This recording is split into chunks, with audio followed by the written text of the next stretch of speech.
All right, let's make a blade sign here. Illuminated blade sign for USCAP or USCAP, whatever. So we'll go over all of this here. We got the 090 parts, various jigs, faces, boxes. You got 1/2 inch push throughs there. A couple of mount plates. Got your 1/2 inch acrylic push throughs.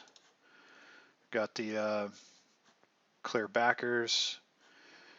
Any kind of template material, just get that to install.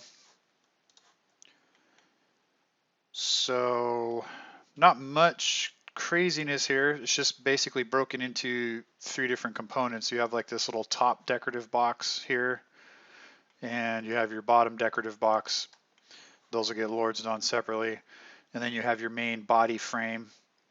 You got your corner jigs there. You just weld that up. And then you'll have your 2 faces that you just bend up, and they just get screwed on from the top and the bottom there. So that's how that'll work. You got your square tube here, 11 1/8, 2x2, and you'll go ahead and just weld those directly to the plates.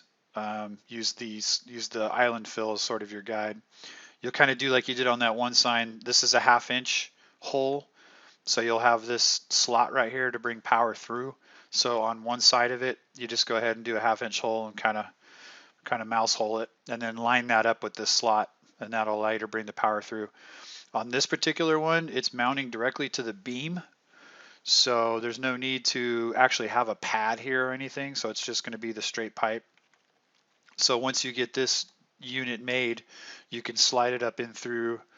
Once you get this frame made, you can just slide it up and through. I've got some .193 clecos to hold it in place, and then you can just kind of tack it to the frame just to kind of hold it together. You've got 3/8 all thread that's going to run through. You're just going to, that's roughly 2 feet, so 2 feet, 3 feet, you know, whatever works for install. It's just going to get drilled through a beam, and then they're just going to tighten it down. As far as power is concerned, there is one little piece here. I made this little bendy piece that's going to fit inside this piece right here. That'll just tuck inside the frame here, and that'll allow you to put whatever power supply you have here. I have it drilled out for a GE 24, but you might, if you want to use a Keystone, maybe, whatever works. You got plenty of room right there.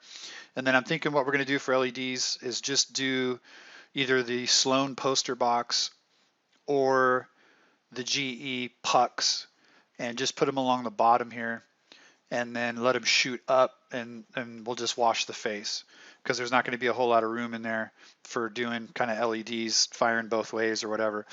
If you want, you can go ahead and modify this and do your own little divider if that's how you want to do it. But I think just doing the pucks on the bottom and washing, there should be plenty of room here for the light to disperse, and that should be plenty bright in there. And then, like I say, we'll just put the power supply up top here. I'm thinking we'll forego a switch because they will be bringing primary in, but because water is going to work its way in somehow, no matter what we do, it's going to be really tough. First of all, you can't have the switch exposed, and second, trying to hide the switch, make it all good. So maybe just forego a switch. If not, you can just mount a switch here if you think that, you know, if install wants one or not. But I think just cutting off the breaker will be enough to turn it off. Otherwise, it's going to be hard to UL it properly. You've got these little decorative pieces, so the way the face goes on, it just shoe boxes over. The sides will have a seam. You might have to deal with a light leak on that. Maybe you put a little bit of foam right here on the face to just try to block that light. You'll have to see once you fire it up, see what it looks like.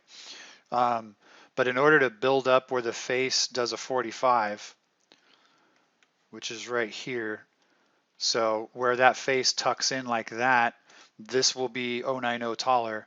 So you'll have these little decorative pieces that you'll just lords on the bottoms and the tops in all the corners there. So that piece will just get lords right on there, and right there, and right there, and right there. And that'll sort of build it up and make the face kind of tuck into that corner and just make it look all one piece. So those just get lords right at the top. And just make sure that all the holes get bonded up. The only holes you don't want to get bonded up are the 3 mounting holes, top and bottom, for the face. That's here. So you want to make sure that those don't get bonded, but all the other holes get bonded up.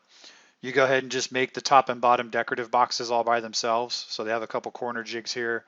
You'll just weld it together. You'll put the bottom skin on the bottom, and then you just go ahead and lords, the box to it. And then same thing with the top. Go ahead and make the box. Go ahead and make the box. It's kind of clearance for the 2x there. And then go ahead and put the top on it, lords it all together. And then you just bring it together and just lords it to the top. And then you'll just stick the 2x through. Like I say, it's pretty straightforward. Shoot some studs on the faces and good to go there. So otherwise, if you have any questions, hit me up. Looks like that should do it.